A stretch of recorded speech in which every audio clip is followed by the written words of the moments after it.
အခန်း6ဒီအခန်းမှာတော့လက်ပိုက်ချင်းရဲ့အဓိပ္ပာယ်တွေကိုပြောပြသွားမှာဖြစ်ပါတယ်။အရန်အတားရဲ့နောက်မှာအကအကွယ်ယူပြီးပုံးတာကရှေးဘဝေနတိကလေးကကိုလုံခြုံမှုယူတဲ့လူတစ်ပါဝါပါ။ကလေးဘဝမှာအောင်တို့ကစိုးရင်ထိတ်လန့်စရာနဲ့ကြုံလာပြီဆိုလို့ရှိရင်စပွဲကလထိုင်စားတဲ့ပရိဘောဂတွေအောက်မှာပြေးပုံးကြပါတယ်။အမိထမိန်ကြားထဲမှာဖြစ်ဝင်တိုးကြတာထုံးစံပါ။ကြည်ပြည့်အရွယ်ရောက်လာပြီးတော့6နှစ်သားလောက်ဆိုရင်တခြားအရာဝတ္ထုတွေကိုအားမကိုတော့ဘဲနဲ့ကိုယ့်ဘာသာကိုအားကိုးရှာတဲ့အနေနဲ့လက်ပိုက်တက်လာကြပါတယ်။ဆယ်ကျော်သက်အရွယ်မှာလက်ပိုက်တာကိုလျှော့ပြီးတော့ခြေချင်းချိတ်တာနဲ့ပေါင်းဆက်အားဖြည့်ပါတယ်။လူကြီးတွေဖြစ်လာတဲ့နောက်မှာတော့လက်ပိုက်တဲ့အတိတ်တွေကဖြစ်ပေါ်လာမဲ့ချင်းချောက်ရံပြမှုတွေကိုတားဆီးတွန်းလှန်ရာရောက်တယ်လို့မလိုလားမကျေနပ်မှုကိုထုတ်ဖော်ပြသတာလည်းဖြစ်ပါတယ်။တေချာတဲ့အချက်ကတော့လူတစ်ယောက်ကတုံလုံးခြောက်ချားနေတယ်စန့်ကျင်သွေးဖိနေတယ်ဒါမှမဟုတ်ခုခံကာကွယ်ဖို့ရည်ရွယ်တယ်ဆိုရင်သူ့ရင်ဘတ်ပေါ်မှာလက်နှစ်ဖက်ကိုခက်တင်တင်လေးပိုက်ထားပြီးတော့အကြက်ကင်ချင်းချောက်ခံနေရတာကိုအသေးတန်အချက်ပြနေတော့တာပါအမေရိကန်ပြည်ထောင်စုမှာလက်ပိုက်တဲ့အနေအထားတွေကိုသူတေသနာပြုရာကစိတ်ဝင်စားစရာအဖြစ်တွေထွက်လာတွေ့ရပါတယ်ပထမចောင်းသားအုပ်စုတစုကိုခြေမချိတ်လက်မပိုက်ပဲစိတ်ကြိုက်ထိုင်ချင်သလိုထိုင်စေပြီးတော့သင်ခန်းစာတွေကိုနားထောင်ခိုင်းနေနောက်ဘလောက်မှတ်မိတယ်လဲဆိုတော့ပြန်စစ်ပြီးမှတ်တမ်းတင်ထားလိုက်တယ်ဒုတိယအုပ်စုကိုတော့ဒီသင်ခန်းစာတစ်မျိုးတည်းကိုပဲလက်တွေခက်တင်တင်ပိုက်ပြီးနားထောင်ခိုင်းခဲ့တယ်စစ်စီချက်တွေကိုရှင်းကြည့်လိုက်တဲ့အခါလက်ပိုက်ပြီးနားထောင်တဲ့အုပ်စုကလွတ်လွတ်လပ်လပ်နားထောင်ခွင့်ရတဲ့အုပ်စုထက်အမှတ်တွေ38%လျော့နေတာတွေ့ရပါတယ်ဒါအပြင်ဒုတိယအုပ်စုကတင်ကြားပို့ချတဲ့စာတွေကိုဆရာအပေါ်မှာပါအစာမကြေချင်ဘူးမကြေနဲ့ကြဘူးဆိုတာထင်ရှားတယ်ဒီစံသတ်မှုတွေကနားထောင်သူဟာလက်ပိုက်ထားပြီးဆိုရင်ပြောတဲ့သူအပေါ်မှာမကောင်းမြင်မကောင်းတွေးရရောက်ယုံမကပြောသမျှကိုလည်းနားမဝင်ချင်တာကိုပြနေပါတယ်ဒီအချက်ကြောင့်လည်းလေ့ကျင့်ရေးသင်တန်းတွေမှာလက်တန်းပါတဲ့ကလထိုင်တွေပေးထားပြီးတော့သင်တန်းသားတွေကိုလက်ပိုက်လွတ်အောင်ကြံဆောင်ထားကြတာပါလူတော်တော်များများကတော့လက်ပိုက်နားထောင်ရတာကိုအကျင့်ပါနေသလိုအေးအေးဆေးဆေးနဲ့တက်တောင့်တက်တာပိုရှိတယ်လို့ယူဆကြပါတယ်တကယ်တော့ကိုကနာခံသိယူလို့စိတ်ရှိတဲ့အချိန်မှာဘယ်လိုအနေထားနဲ့ပဲဖြစ်ဖြစ်အေးဆေးတက်တာမှာပါတကယ်လို့ကိုကစန့်ကျင်ဘက်အမြင်ရှိနေမယ်ခုခံညင်းပယ်တဲ့သဘောပြမယ်စိုးရိမ်တုန်လှုပ်နေမယ်ဆိုရင်တော့လက်ပိုက်ထားတာကိုကောင်းတယ်လို့မှတ်မှာပဲအတန်တိတ်စကားရဲ့သတင်းပို့ချက်ဆိုတဲ့အဓိပ္ပာယ်ကပို့သူရောလက်ခံသူနဲ့ပါသက်ဆိုင်ပါတယ်လက်ပိုက်ပြီးနားထောင်တာဒါမှမဟုတ်ကြောကြီးမက်လေပင်ကြီးတောင့်ခိုင်းပြီးနားထောင်တဲ့အမူအရာဟာတက်တာတဲ့ထင်တဲ့တိုင်အောင်အပြုသဘောဆောင်တဲ့လက္ခဏာတော့မဟုတ်ပါဘူးပုံမှန်လက်ပိုက်ခြင်းနေရှိပါတယ်လက်နှစ်ဖက်စလုံးကိုရင်ဘတ်ရှိမှပိုက်ထားပါတယ်ဒါကမနစ်မြို့မှုကိုဖုံးကွယ်တဲ့ကြိုးပမ်းချက်ပဲဖြစ်ပါတယ်လက်ပိုက်ပုံမျိုးမျိုးရှိတဲ့အထက်ကဒီစာအုပ်မှာအဓိကအကျဆုံးနဲ့အများသုံးနေကြလက်ပိုက်သူ၃မျိုးကိုတင်ပြဆွေးနွေးပါမယ်ပုံစံကျလက်ပိုက်တဲ့ဟန်ကကဘာသုံးအမူအရာဖြစ်ပြီးဘယ်နေရာမှာမဆိုခုခံကာကွယ်မှုဒါမှမဟုတ်ဆန့်ကျင်မှုကိုပြဆိုပါတယ်လူစုလူဝေးကြားမျက်နှာစိမ်းတွေကြားရောက်နေတဲ့အခါမှာတန်းစီနေတဲ့အခါစားတောက်ဆိုင်နဲ့ရောက်နေတဲ့အခါဓာတ်လေကားစီးတဲ့အခါပြီးတော့လုံခြုံမှုမရှိဘူးထင်ရတဲ့နေရာတွေမှာဒီပုံစံတွေကိုအများအားဖြင့်တွေ့ရတတ်ပါတယ်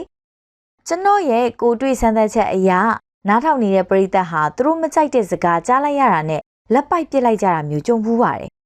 အတွေ့အကြုံရင်းနဲ့ဟောပြောသမားအနေနဲ့ဒီတင်းမာမှုကိုဖြိုခွင်းနိုင်တဲ့ပညာရှိပြီးပရိသတ်ကိုကိုယ့်ဘက်ပါအောင်ဆွဲယူလေးရှိပါတယ်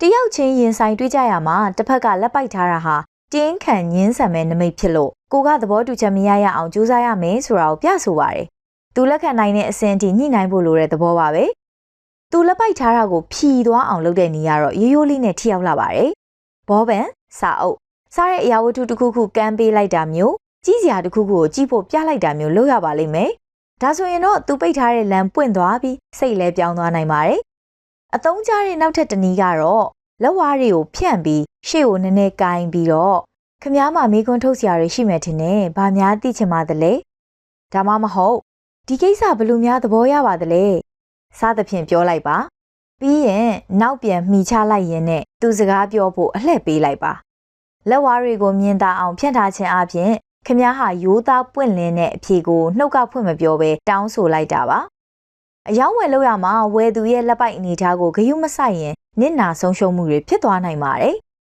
နောက်ထပ်လက်ပိုက်တဲ့နည်းတစ်မျိုးကတော့အင်အားပြလက်ပိုက်ခြင်းပါလက်သီးကိုကြစ်ကြစ်ပါအောင်စုပ်ပြီးတော့လက်ကိုအပြည့်ပိုက်ထားတာပါ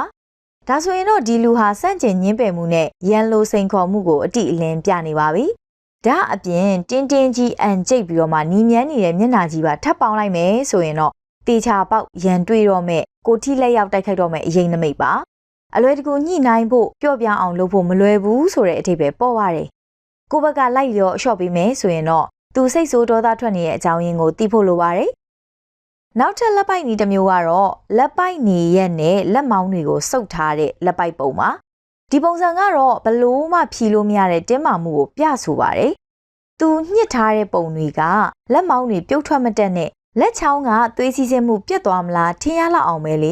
။စီးခန်းမှာဆရာဝန်ကိုစောင့်လို့စိတ်မရှိတော့တဲ့အခါလေရင်မလာလို့စိတ်တိုနေတဲ့အခါမျိုးတွေမှာဒီပုံစံတွေနဲ့နေတက်ကြပါတယ်။လူအဆင့်တန်းတွေကလက်ပိုက်ဟန်တွေကိုလွှမ်းမိုးတာလည်းတွေ့ရပါတယ်။အထက်တန်းလွှာပုဂ္ဂိုလ်တယောက်ဟာတာမန်အားဖြင့်လူရှိသူရှိမှလက်ပိုက်လေးမရှိပါဘူး။လက်မပိုက်ဘဲနဲ့သူ့ရဲ့ဂုဏ်အဆင့်အတန်းကိုပြနိုင်လို့ပါ။ဆိုကြပါစို့ကုမ္ပဏီတစ်ခုကမိတ်ဆုံပွဲမှာမန်နေဂျာချုပ်ကြီးကတကားမှမမြင်ဘူးသေးတဲ့ဝန်ထမ်းသစ်တွေနဲ့မိတ်ဆက်ခံရပါတယ်။သူကအပေါ်စီးကလက်ဆွဲနှုတ်ဆက်မယ်။ဆက်ဆံရေးစုံနယ်ထဲမှာအဲ့ဒီဝန်ထမ်းသစ်တွေနဲ့ခက်ခွက်ခွာလေးရက်ပြီးတော့လက်တွေကိုဘေးချထားမယ်။ဒါမှမဟုတ်ဟန်ပပနဲ့လက်နောက်ပစ်ထားမယ်။ဒါမှမဟုတ်အိတ်ထဲလက်တစ်ဖက်နှိုက်ထားမယ်။ဒါပါပဲ။သူ့ရဲ့စိတ်လှုပ်ရှားခြောက်ခြားမှုကိုအစအနဖော်ပြရရောက်တဲ့လက်ပိုက်တာမျိုးတော့အင်မတန်လှုပ်ခဲပါတယ်။တစ်ဖက်ကဝန်ထမ်းသစ်တွေကတော့အကြီးအကဲပုဂ္ဂိုလ်နဲ့လက်ဆွဲနှုတ်ဆက်ပြီးရနဲ့လက်နှစ်ဖက်ပိုက်ဒါမှမဟုတ်တစ်ဖက်ပိုက်ပြီးတော့အထက်လူကြီးရှိမှရိုးသေးမှုကိုကုတ်ကုတ်ရွတ်ရွတ်လေးနေကြပါလိမ့်မယ်။မန်နေဂျာချုပ်ကြီးရောဝန်ထမ်းတွေပါနှစ်ဖက်စလုံးဟာရာထူးအဆင့်အတန်းအရအလိုက်တသိရိုသေးကျိုးနုံမှုတွေနဲ့အပေးယူမျှပြီးရှိနေကြပါတယ်။ဒါပေမဲ့မန်နေဂျာချုပ်ကြီးကသူ့လိုပဲလူကုန်ထမ်းဖြစ်ပြီးလားလာကောင်းတဲ့အမှုဆောင်အရာရှိလူငယ်တဦးနဲ့တွေ့နေပြီ။အဲ့ဒီပုဂ္ဂိုလ်လေးကလည်းသူ့ကိုယ်သူမန်နေဂျာချုပ်ကြီးလောက်ကိုအရေးပါတယ်လို့သွေးနှစ်ထင်ရောက်နေတဲ့သူဆိုပါတော့တွေ့ရမယ့်အနည်းဆက်ဆုံးမြင်ကွင်းကတော့သူတို့ချင်းအပေါ်စီးယူပြီးလက်ဆွဲနှုတ်ဆက်မယ်။လူငယ်အရာရှိချုပ်ကလက်ပိုက်ပြီးလက်မထောင်ထားမယ်။လက်နှစ်ဖက်ကိုတစ်ဖြောင်းနဲ့ပိုက်ထားရကနေလက်မထောင်ထားတဲ့ပုံစံအရသူကအောင်မြင်နေတဲ့အထွတ်ထိပ်ရောက်နေတယ်ဆိုတာကိုဖော်ညွှန်းပါတယ်။လက်မထောင်တာဟာဝါကြွားတာလို့ပြောနိုင်တယ်လို့ကိုယုံကြည်မှုရှိထားတဲ့လက္ခဏာလည်းဖြစ်ပါတယ်။လက်ပိုက်ဟန်ကတော့ဘဝလုံခြုံမှုရထားရကနေအေးဆေးပဲလို့ပြောနေရပါ။အယောင်းဝယ်သမားတွေအနေနဲ့တော့ဝယ်သူကိုအကဲခတ်တဲ့ညမှာဒီလက်ပိုက်လက်မထောင်တဲ့ဟန်တွေကိုကြည့်ပြီးတော့စွန်မစွန်နားလည်နိုင်ပါတယ်။လက်မထောင်တဲ့အမူအရာကကုန်ပစ္စည်းတွေခင်းကျင်းပြသပြီးချိန်အထိရှိနေမယ်။တခြားအပြုသဘောဆောင်တဲ့ဟန်ပန်တွေပါတွေ့ရမယ်ဆိုရင်အယောင်းဝယ်ဖြစ်ဖို့အတအရာတွန်းတွန်းတက်တိုက်လေးပြောလို့ရပါပြီ။တကယ်လို့အဆုံးသက်ချိန်မှာဝယ်သူကလက်ပိုက်လက်သီးဆုပ်လိုက်တဲ့အနေအထားကိုပြောင်းသွားပြီ။မျက်နှာထားကလည်းတင်းနေပြီဆိုရင်တော့ဝယ်ဖို့နင်းကံမပြောပါနဲ့တော့အဲ့ဒီအစားရောင်းကုန်တွေဘက်ကိုအာယုံပြန်ဆိုင်အောင်လို့အမြန်ဆုံးလှည့်ဆွဲလိုက်ပြီးတော့ဒီလူဒီပစ္စည်းကိုဘာကြောင့်မကြိုက်တာလဲဆိုတာသိအောင်လို့မိကုန်းတွေထုတ်တာပိုကောင်းပါလိမ့်မယ်အယောင်းဝယ်လုံးနေချိန်အတွင်းမှာဝယ်သူကမယူဘူးလို့ပါဇက်ကဖွင့်ပြောလိုက်ပြီးမှသူ့ဆုံးဖြတ်ချက်ကိုပြန်ပြောင်းဖို့ကြိုးစားရတာမလွယ်ပါဘူးကိုအင်္ဂါဘာသာစကားတက်ကြွပြီးလူကဲခက်တော်တာဟာဒီလူပါဇက်ကဖွင့်မပြောခင်အကောင်းဆုံးအခြေအနေကိုကြိုသိနိုင်စေပါတယ်သူဝယ်သွားအောင်တနည်းမဟုတ်တနည်းလှည့်ကြံဖို့အချိန်ရစေပါတယ်လက်နဲ့ကင်ထားသူတွေဒါမှမဟုတ်တန်ချက်အင်ဂျီဝတ်သူတွေကတော့လက်ပိုက်လေးမရှိပါဘူး။ဘာကြောင့်လဲဆိုတော့သူတို့ရဲ့လက်နက်နဲ့တန်ချက်ကာတွေကသူတို့ကိုယ်လုံခြုံစိတ်ချရအောင်ကာကွယ်စောင့်ရှောက်ပြီးသားဖြစ်နေလို့ပါ။တနက်ချိတ်ထားတဲ့ရဲအရာရှိတွေကတာဝန်ကျချိန်မဟုတ်ဘဲနဲ့လက်ပိုက်လေးမရှိဘူး။သူတို့ရက်နေတဲ့နေရာအနီးပါးကဘသူမှဖြစ်တန်းသွားခွင့်မပေးဘူးဆိုတာပြသတဲ့အခါမျိုးမှသာလက်ပိုက်လက်သီးဆုပ်ထားတာမျိုးတွေ့ရတတ်ပါတယ်။လက်နှစ်ဖက်ကိုအရှိအောက်ကိုချပြီးတော့လက်ကျင်ထပ်ထားတဲ့ပုံစံကတော့အောက်ကျို့ခံယူကျိုးတဲ့အဓိပ္ပာယ်ပါနောက်ထပ်လက်ပိုက်တဲ့ဟန်တစ်မျိုးကတော့လက်တချမ်းပိုက်ဟန်လက်တစ်ဖက်ဒါမှမဟုတ်လက်အပြေးပိုက်ထားတဲ့ပုံစံကလူတွေကြားထဲမှာတိတ်တိတာစေလွန်းတာကကြောက်လန့်မှုကိုပြသရရောက်နေလို့ပါပဲဒီအခါမှာအကြောင်းအားလျော်စွာလက်တချမ်းပိုက်ဒါမှမဟုတ်လက်တစ်ဖက်ပိုက်ဟန်ကိုအစားထိုးသုံးကြပါတယ်ကိုစုပ်ကင်တာမျိုးမျက်နှာစိမ်းတွေကြားရောက်နေတဲ့အချိန်သို့မဟုတ်စိတ်အားငယ်နေတဲ့အခါမျိုးမှာအဲ့ဒါလိုနေတတ်ကြတာကိုတွေ့ရပါတယ်။နောက်အသုံးအများဆုံးလက်တစ်ချမ်းပိုက်ပုံစံကတော့လက်တစ်ဖက်ကိုစုပ်ကင်ထားတာပါ။ဒီလက်ဟန်ဟာလူပုံအလယ်မှာစုယူမဲ့ဆဲဆဲဒါမှမဟုတ်မိတ်ခုံမပြောခင်မှာအများအားဖြင့်သုံးနေကြဖြစ်ပါတယ်။ဒီပုံစံကအတွင်းစိတ်လှုပ်ရှားမှုကိုအင်းငိမ့်လုံခြုံမှုပေးပါတယ် ကလေးဘွားကကြောက်ရွံ့နေချိန်မှာမိဘတွေကလက်ကိုစုပ်ကင်အားပေးတာကိုပုံတူပြန်ခိုးတာလို့ Desmond Morris ကပြောပါတယ်။နောက်ထပ်လက်ပိုက်တဲ့ပုံစံတွေကတော့ပုံပြက်ဖုံးကွယ်ထားသောလက်ပိုက်မှုတွေပါ။လူပုံအလေမှာအမြဲသွားလာနေကြတဲ့ပုံကိုယ်တွေကျွမ်းကျင်စွာသုံးနေကြဟန်ပန်တွေပါပဲ။ရှိုးလုပ်တယ်ရှိုးထုတ်တယ်လို့ပြောရင်လည်းရတဲ့ပုံစံတွေပါ။အဲ့ဒီလူမျိုးတွေထဲမှာနိုင်ငံရေးသမားတွေကုန်သည်ပွဲစားတွေစီးပွားရေးလုပ်ငန်းရှင်ကြီးတွေ TV တရုပ်ဆောင်တွေပါဝင်ပြီးသူတို့ကိုယ်သူတို့မလုံမလဲဖြစ်တဲ့အချိန်တုံလုံးခြောက်ချသလိုခံစားရတဲ့အချိန်တွေမှာလူတွေမရိပ်မိအောင်ဟန်ဆောင်ဖုံးကွယ်တဲ့အနေနဲ့သုံးပါတယ်။တခြားလက်ပိုက်ဟန်တွေလိုပဲလက်တစ်ဖက်ကတစ်ဖက်ကိုလွှဲသွားပေမဲ့လက်ပိုက်တယ်လို့မဟုတ်ပဲတခြားလက်ကအရာဝတ္ထုတစ်ခုခုဥပမာလက်ကျဲသည်နာယီလက်ကောက်ဆိုတာမျိုးကိုသွားကင်တာပါ။ဘာပဲဖြစ်ပြောလက်ပိုက်တဲ့တံတန်ထဲမှာအကျုံးဝင်သွားရကနေလုံခြုံစိတ်ချမှုရသွားတယ်လို့ထင်ရတာတော့အမှန်ပါပဲ။လက်ကျဲသီးတွေခစ်စားချိန်တုန်းကလူတွေဝိုင်းကြည့်နေတဲ့ကြားက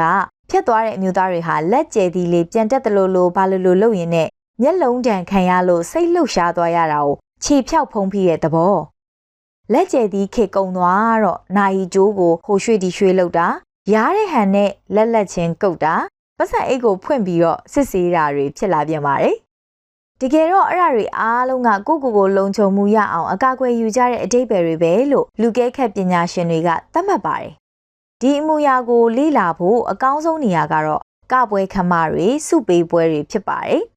မိမချောလေးနဲ့တွဲကားဖို့ခွင့်သွားတောင်းတဲ့လူငယ်တယောက်ကိုအဲ့လို item မျိုးလုံးမလုပ်ပဲကြည်ပါအမျိုးသမီးတွေကြတော့အဲ့လိုလက်ပိုက်မှုကိုဖုံးကွယ်တာမျိုးတိတ်မလုပ်ကြပါဘူးအကြောင်းရင်းကတော့သူတို့အဖို့တိတိတတကြီးလှုပ်ဖို့မလိုအောင်ငကိုကလေးကလက်ပွေအိတ်တို့ပခုံးချိတ်အိတ်တို့လိုပစ္စည်းတွေကင်ထားပြီးသားဖြစ်နေလို့ပါလက်ပိုက်မှုတစ်မျိုးအနေနဲ့ဘီယာခွက်ကိုလက်နှစ်ဖက်သုံးပြီးကင်တာကလည်းလက်တုံမှုစိုးထိန်မှုကိုထိန်းတာပဲမဟုတ်လားဘာကြောင့်လက်တစ်ဖက်တည်းနဲ့မကင်နိုင်ရလဲလက်နှစ်ဖက်သုံးတဲ့အဓိပ္ပာယ်ကလက်ပိုက်ဟန်ကိုသုံးဖို့ကြိုးစားရရောက်ပါတဲ့ပန်းစည်းကင်တာဟာလည်းလက်တုံချီတုံဖြစ်မှန်လူမသိစေချင်တဲ့နာမည်ကြီးကုန်တည်ရှိအမျိုးသမီးတွေသုံးနေကြ fashion ပဲဆိုပါလား